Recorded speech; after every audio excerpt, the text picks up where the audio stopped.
I have a question. Oh, so I have a fear of heights, but it's around water and waterfalls. But I've had a dream that I was pushed from source, and I kept on screaming in my dream, but I didn't jump. I was pushed and I landed in a rectangle of light, and I started walking in the trees. And I've been doing a lot of work related to this fear of heights. Will this protocol help? Oh, you're on.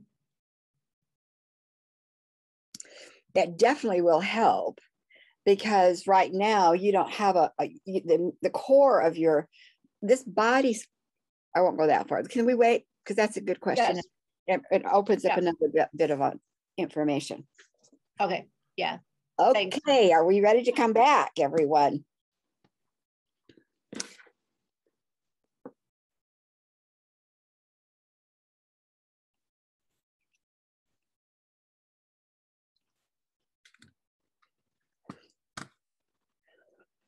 Okay. Orlantha, I think you're there. Jaylyn, I think you're there.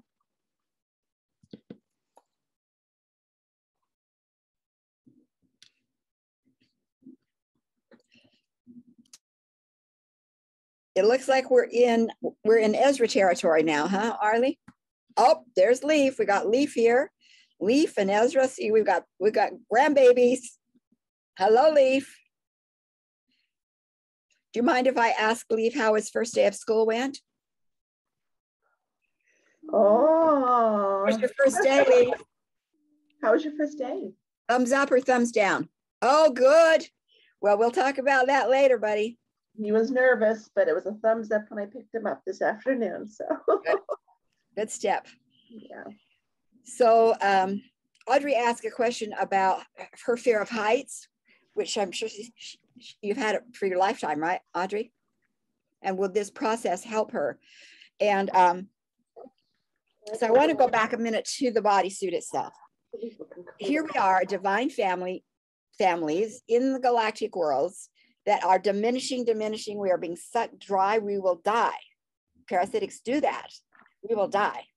So we've got to come up with a plan, another plan. We've tried many. So we want to come up with a plan of how in the heck can we identify the energies, the influences of those outsiders, because they're so deceitful and so sneaky. And they've taken already so much of our power. We've handed the guns over to them, and we've handed over our media. You know, they've got it all, and we've got to find an answer. So, a physical planet and the law of manifestation, so that energy won't be hidden. It will show up. It will show up. It will form. Law of manifestation. Great. Okay. Personal choice, so we don't have to do group consensus, 100th monkey, too slow. We got to right now say you're it out. You know, personal choice, got that under control. Okay, so we're light beings, we're souls, we're all in group minds, group collectives in those other worlds. So we're all part of the ocean, but we're individual, but we're all part of the ocean, you know? So it's us, we. And we're those who volunteer to come onto this mission are going to come as an extension, like a one soul from the group. But it's a light energy. And we need a moon suit or an earth suit. Okay, fine. We are geniuses. We are creative solution makers. So we design a blueprint for the body for what it will need to keep us alive, moving on the planet while we do the mission. Well, wait a minute. We're all owned. So how can we say to anything that forms as an outside energy, you don't own me anymore? No, we're all shackled. Okay, well, if we can design one body, we can design two bodies. we'll put those little packages, those little codes, those are the software programs.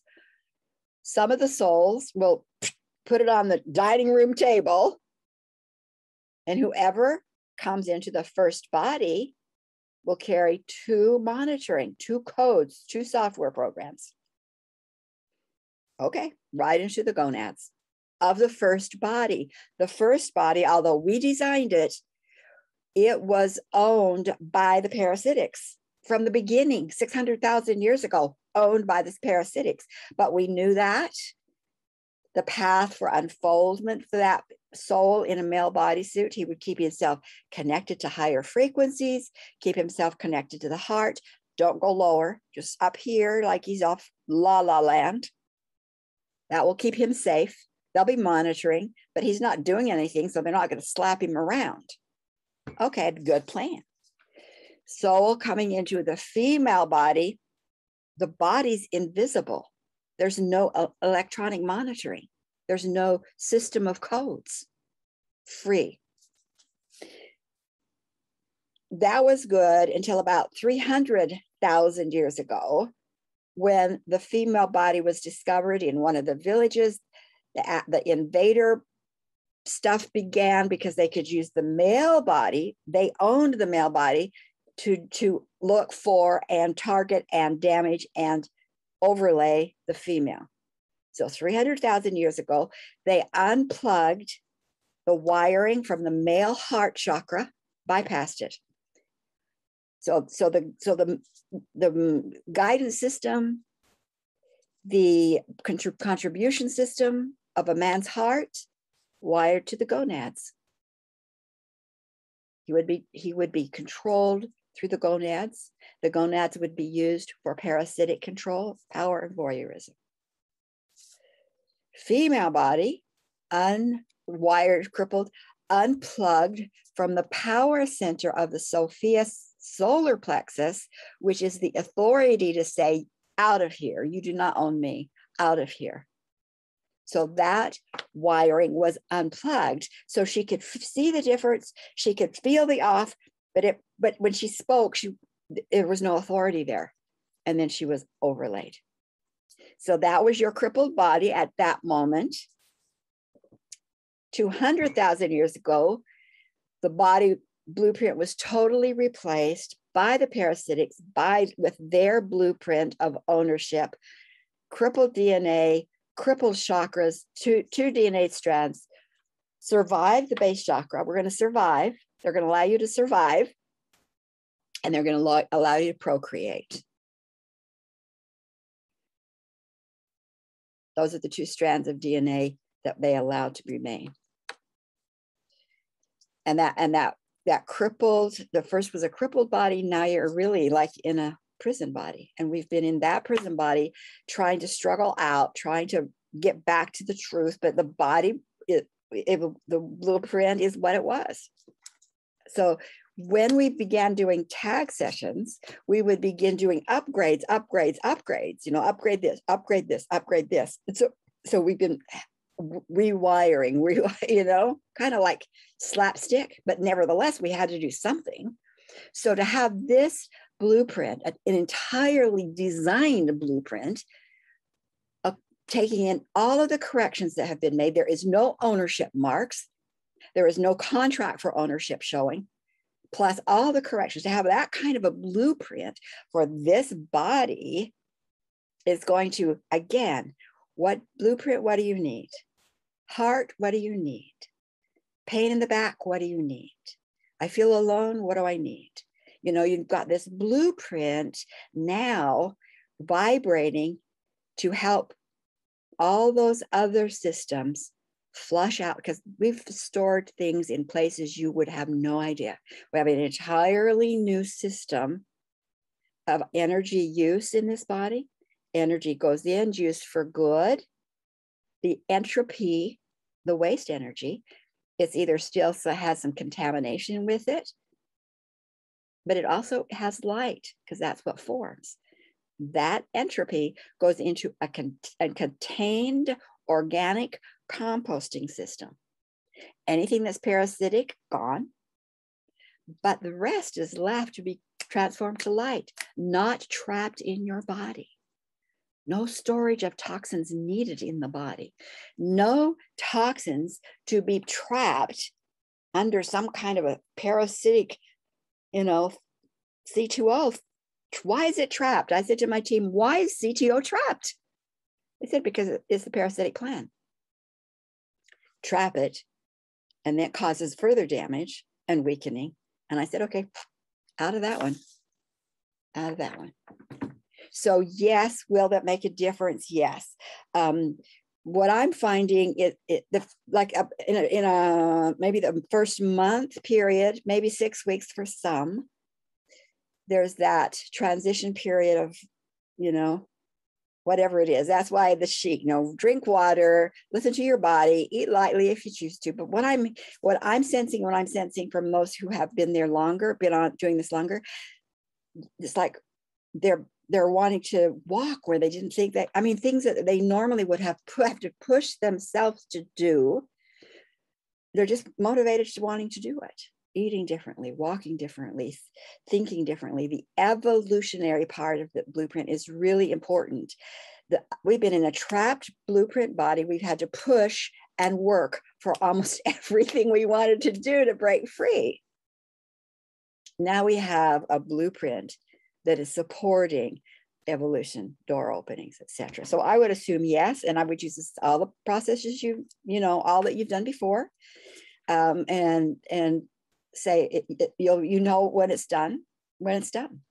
I'm afraid of heights. I've never taken it on, so I just avoid those places. But law of manifestation says when it's gone, it's gone. If it keeps showing up, there's still something in it. There's still some message there of I'm still stuck. But the new blueprint should help move that.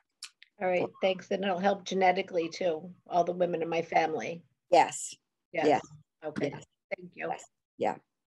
Okay.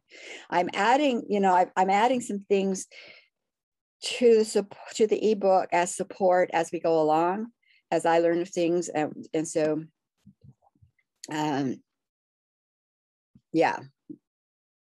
So that I'll let you know when it's updated. There's little updates coming along. First of all, I want you to each write down maybe what was the most intense of those, any feelings or thoughts that came up last week that were contrary to like, life is easy and great. What came up? It might have just been for a second. It might have been for a day. Write it down, capture that. What came up for you that says it was contrary to like, oh, I'm making progress. I'm doing great. And when you have it written down, just raise your hand and then we'll move on.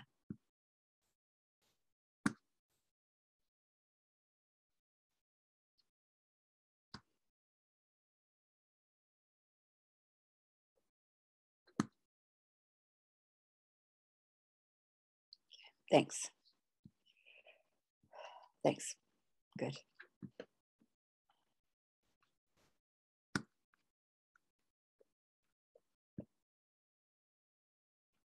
Okay. We're getting there. A few more.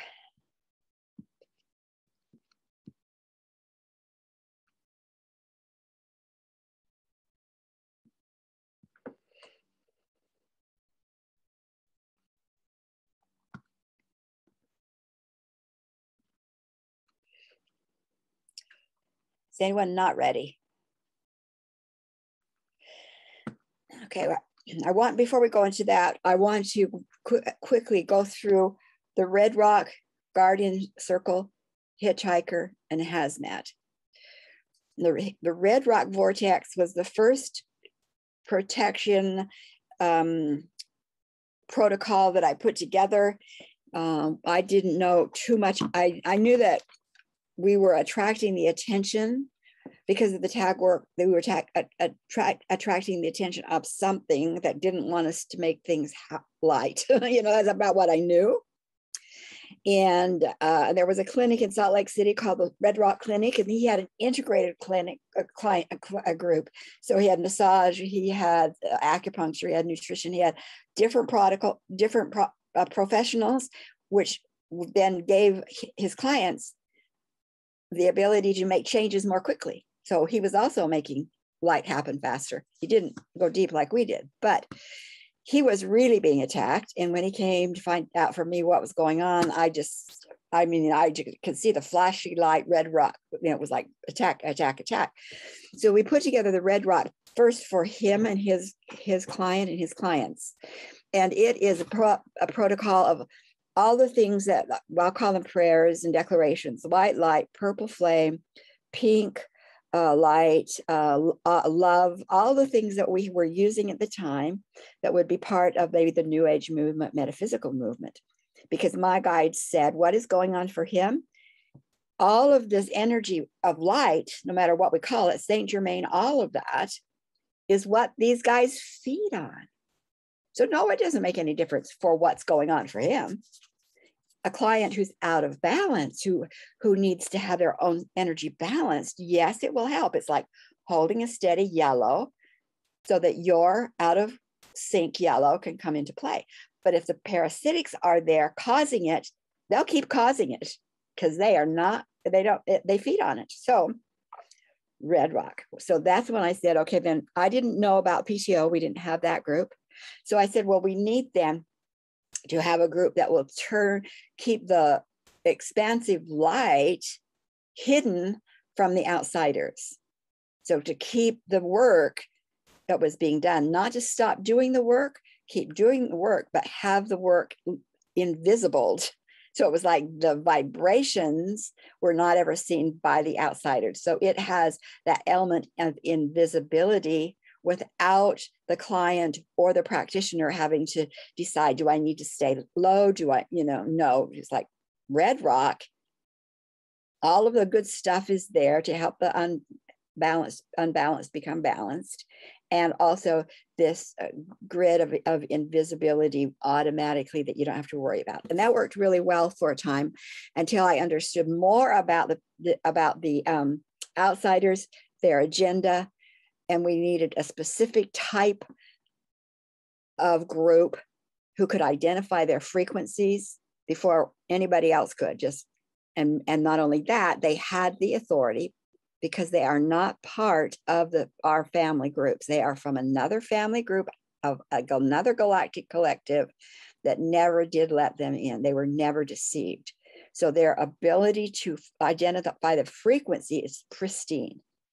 So the difference between the Guardian Circle and the Red Rock Circle is really majorly the PTO has been added with the directive to any arrows of the outsiders coming toward that person or their project or their client is stopped, neutralized, and removed. So protection that way can't come in. And also a proactive looking in the field itself for any outsider energy that they can then identify. We don't have to wait for it to manifest.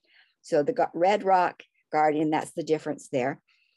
The Hitchhiker Shield, everybody who comes incarnates into a body has had what I call a causal team, a team of their friends and associates in the other world, in the seventh world, really, that come together and say, we're here to help you plan your life. The person coming in says, you're the ones I want to have help me. They're trusted, they have integrity, and they help plan and put together the birth plans. So it's a causal team. When the soul incarnates, the causal team comes with them onto the planet. They are their team, their first guides, their constant guides. They know the plan, they know that person, they're totally committed to that person. And the law of personal choice kicks in.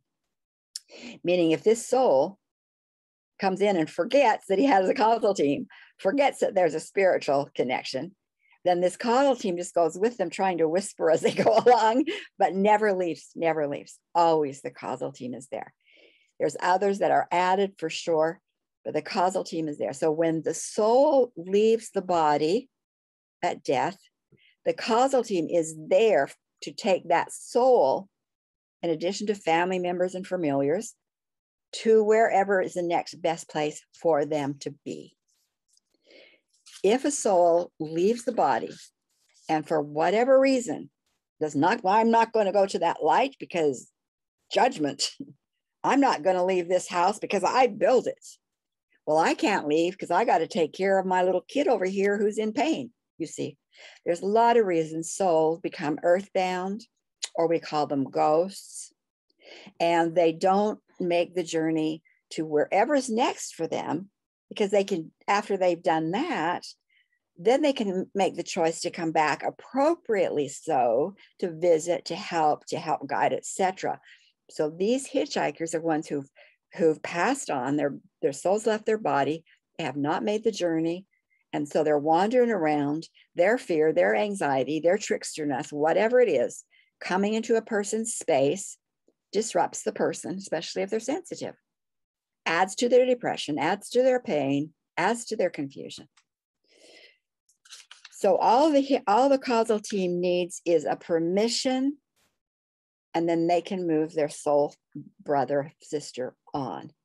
So the hitchhike, her shield is put in place, and it's like maybe a mile out, because we don't have to feel or experience those disincarnated hitchhikers. That they don't need us. What they are often attracted to is your light, your pain, your vulnerability. And as soon as they come to that shield, their causal team, it's as if they have asked permission to be moved where they belong, and the causal team takes over and moves them on. That's the hitchhiker shield. The hazmat, in this day and age that we're in, the times we're in, and sometimes the situations you're in, you will want to say, surround me with with a hazmat suit. I see as a Michelin tire man, where you really are, you have huge shielding of puffy material that nothing can penetrate. It's just to keep you from toxicity. And there's a lot of times now that you probably should be walking around with it all the time. Yeah, so those are the things, that's the triple cocoon, and the hazmat suit is kind of a separate that you can also use. Okay, any questions? Okay, we are going to do a process. It's your responsibility to keep your energy field stable. And there's no way that you are going to have that field stable consistently, because there are people around you. Life happens. You get triggered. Things happen. And so you've got, deep six mantra is really good for that. PTO is really good for that. And I'm going to walk you through what I would consider the next level up as far as time involvement, and it's called discreation. And the handout, you're not going to be taking notes. You're just going to be doing your own journey. And there will be a JPEG for you on the website. So we've got about 15 minutes left. I think we'll do fine in 15. So I want you to just breathe and find a place to be and get a sense of that feeling of the words. When you hear those words that you just wrote down, what does it feel like? When I say the words, feel your feeling or sense your thoughts.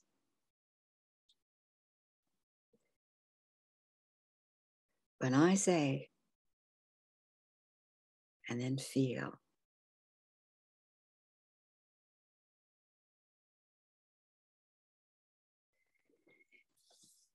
Now that you have a sense of that feeling, you're going to be the helium in those. That feeling is going to, you're going to be the balloon, and the words, the feelings are going to be the helium. So you're the balloon. So when I say, Breathe in those feelings. Let those feelings come in and fill you as full and as tight as you can stand.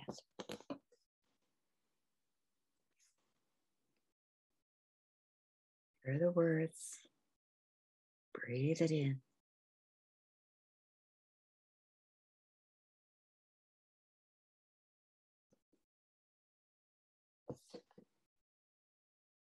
Hear the words and breathe it in.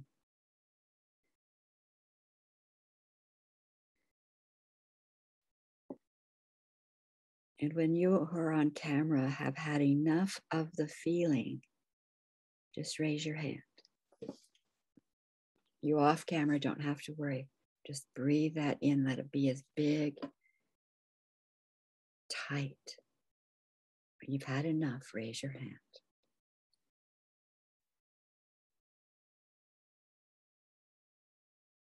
Thank you. Thank you. Breathe it in.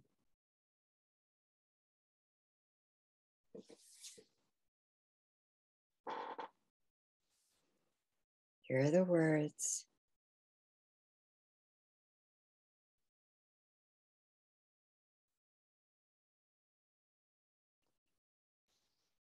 You recognize that feeling.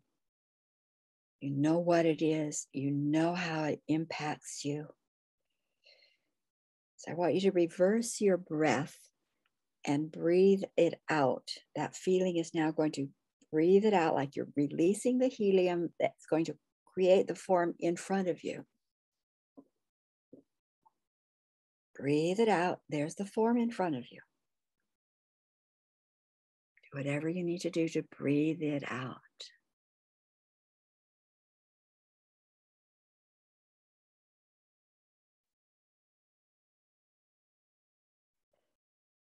You need to have some kind of energy light coming through your crown chakra and push it out. Do that. If you need the PTO or tag teams to help you breathe it out, have them help.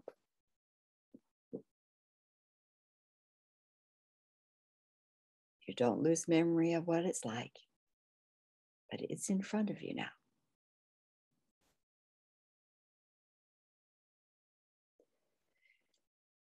Now, with your imagination, create a label and a marker and write on the label the words that caused that feeling. The words, what were the words? That when you heard those words, you wrote those words, the feeling happened. Write the words on the label.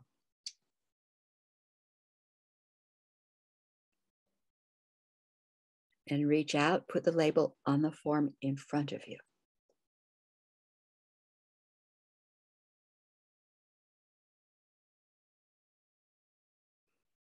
Breathe. Step back just a bit so that you can read the label and you can see the form.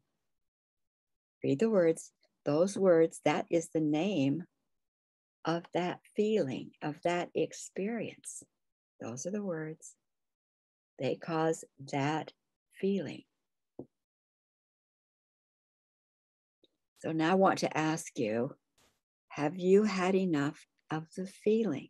Are you finished with that feeling? Yes or no? Just answer inside. And you on camera, if the answer is yes, raise your hand. Thank you. Thank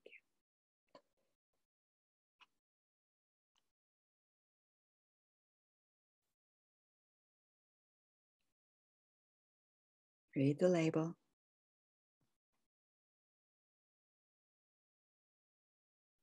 That's the name of the experience. Does the experience serve you? Yes or no? If it's no, it doesn't serve you.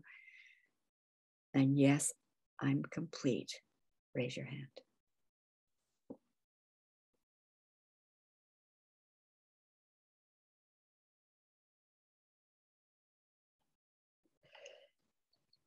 Now I want you to notice where in your body there are cords that run from your body into the form. Often they're along the midline, but they could be anywhere. And I want you to do whatever you have to do to disconnect, not cut, disconnect the cords from your bodysuit or any of the bodies. You might have to straighten out a hook. You might have to take off a bolt. You may need to have some help, like taking off a wetsuit with all the plugs in them. Do whatever you have to do. And every cord, when it's undone, will go right into the form in front of you.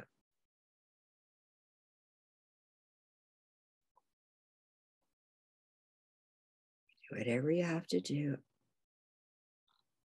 Remove the cords from you.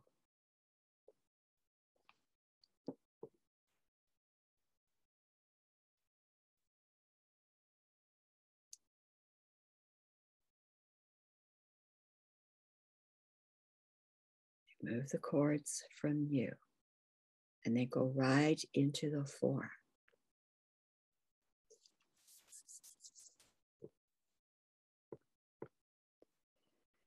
Take a deep breath, breathe good air right into your system, and then you're going to just kame the energy back to light. Might be snap your fingers,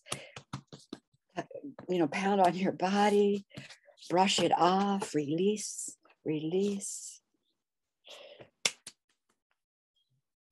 If you want to, whatever you need to do for that energy to be released back to light, it's complete.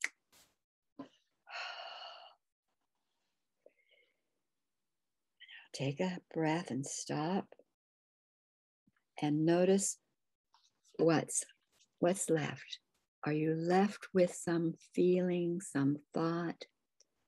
And when you've got what that is, when you recognize what that is, then bring yourself back into the circle and come back on camera, those who are off.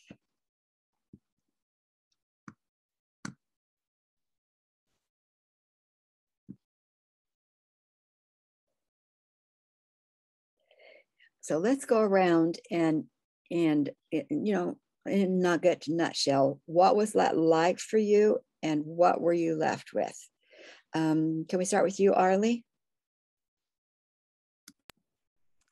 Well, I went way, way, way far away and really deep into that.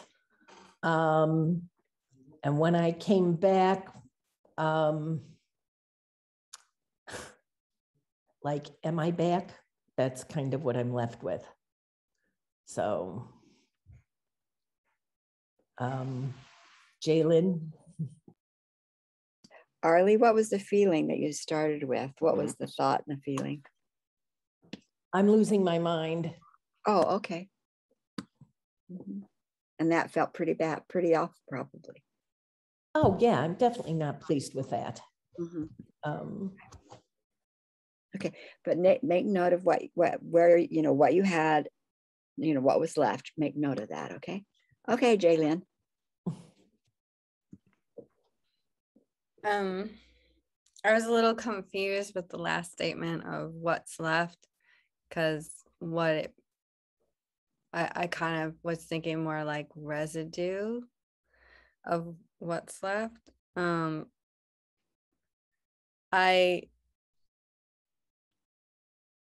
It was interesting because the first, there's a lot that just happened.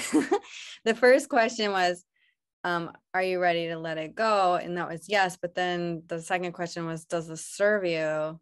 And that was also a yes. And then I was like, oh crap. So that was interesting. My words were overwhelmed and disconnected. Mm-hmm. And the process was pretty full. I think I needed a little more time. Like, it was a little too fast for me. Mm-hmm. But yeah, the feeling, the residue feeling was overcommitted. Mm-hmm. Then write that down. And you're right. You know, when you're doing it, this is better done one-on-one or with yourself. And usually the reason that's confusing is because I worded it incorrectly. Usually those experiences have served us. We have chosen them, even though they're awful. It's the best we could do. So often they have served us. So that was the wrong question for me to ask. The most important thing is, are you ready to let it go? And that's really and what are you left with could also be, I could have also said, what's in the place now? What's in the place now? Because sometimes it's not a residue. Sometimes it's just empty, ready to be worked on. Yeah. Hope that clarifies. Thanks. Who are we going to hear from next, Jaylyn? Samantha. So it started with feelings of doubting myself. Am I really making progress? Or am I going down a hole I can't get out of? Have a little bit of fear. Pretty much what I've been feeling this past week. And I am ready to let it go. It does not serve me. And I'm left with feeling calm. I saw at the end, I saw some orange color again. So I thought that was good. It was good. We can hear from Audrey.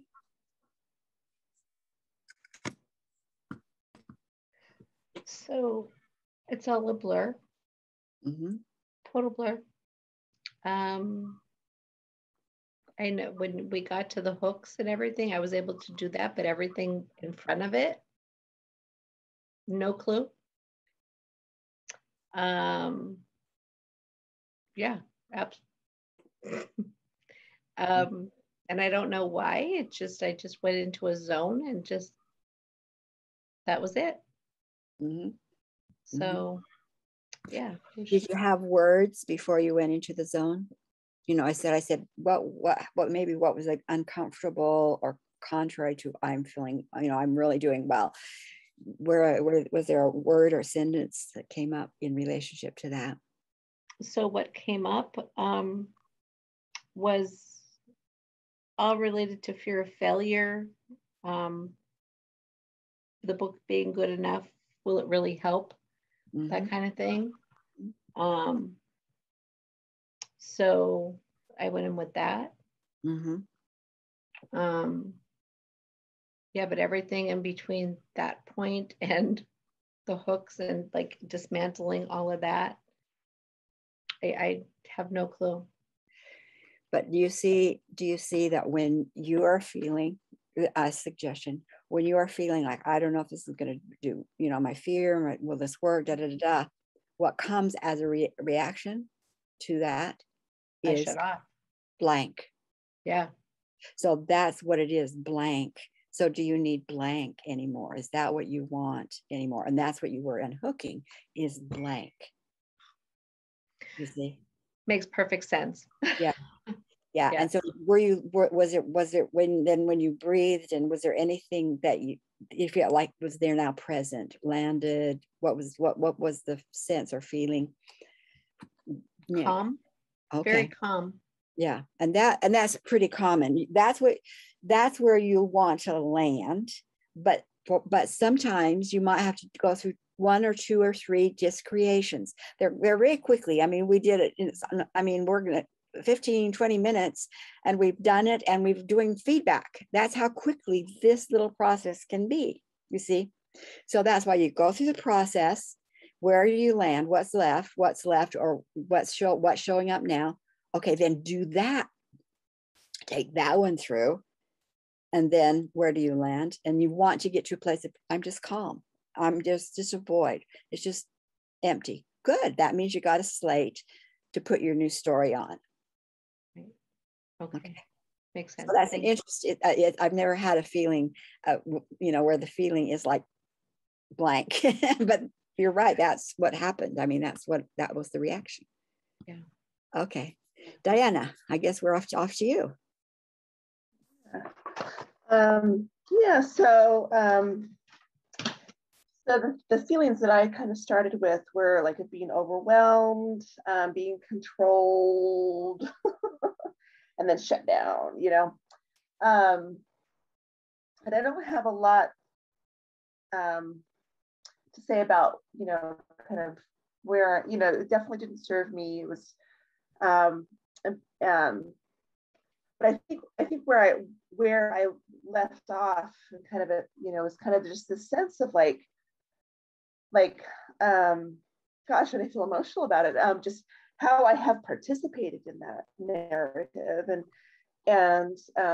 then the question, can I just walk away? Can I just walk away from, my part in that, being overwhelmed and being controlled, and and then just shutting down. And it was, not necessarily a sense of peace, but it was just kind of more of a not charged. What didn't feel charged. It was just more like, oh, can I choose differently? Can I, so that was kind of an interesting, yeah. So I don't know what that means, but just, yeah, it was just kind of like, oh, yeah. What you might want to try on, Diana, is, again, when you have 15, 20 minutes, sit and say, I don't have to participate. I choose to not participate. I'm letting go. And see what feeling comes up. And nothing may come up, or calm might come up, but try it on and see if it will lead you to a deeper release.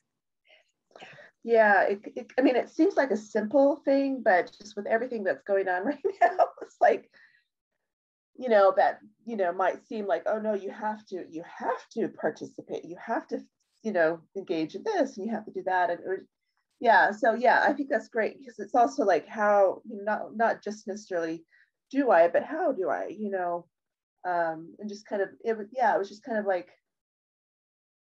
it's just, just kind of that little light bulb of like the illusion of this is how it has to be, versus like, oh, that's an illusion, and I don't have to participate, or I don't have to participate in that way. But yeah, I will do kind of go further with that to see what that comes. Okay, so here we are at the end of our 6th class. And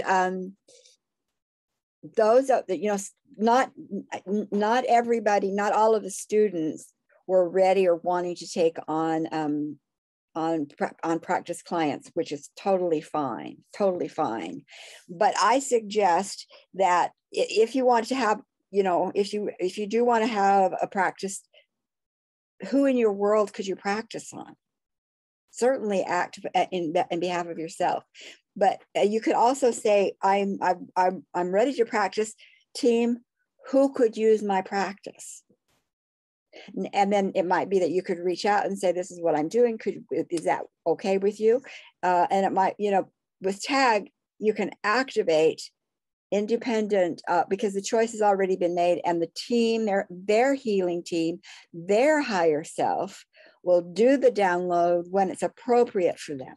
So you can play with how you want to practice this session.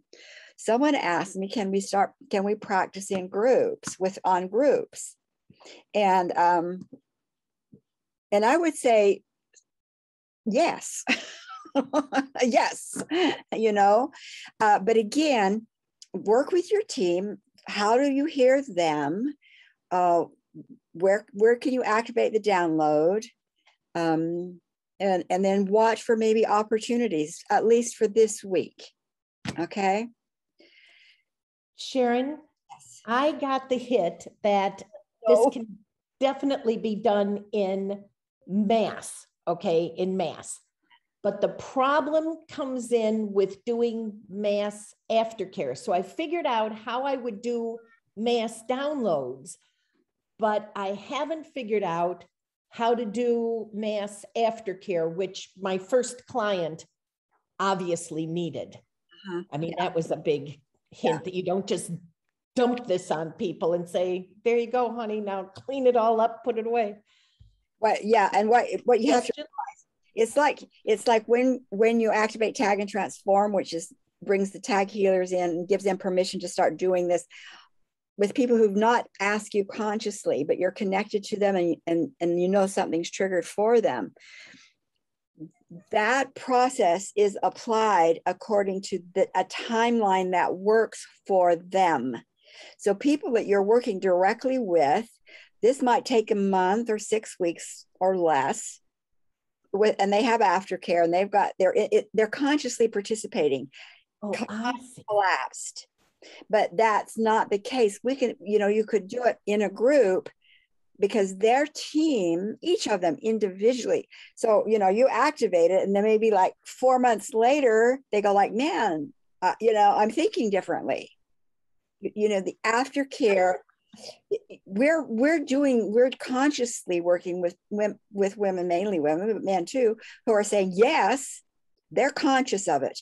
That's why we're out. Here's your part of it. Here's what you can expect. Give me feedback. And so it's happening consistently. But when you activate it on the group, it's a higher self, and the causal team will take that, and they might hold it until a year from now. You see, so you don't have to worry about that. Great. Okay. And there's more exciting things coming up. I can't even tell you yet, but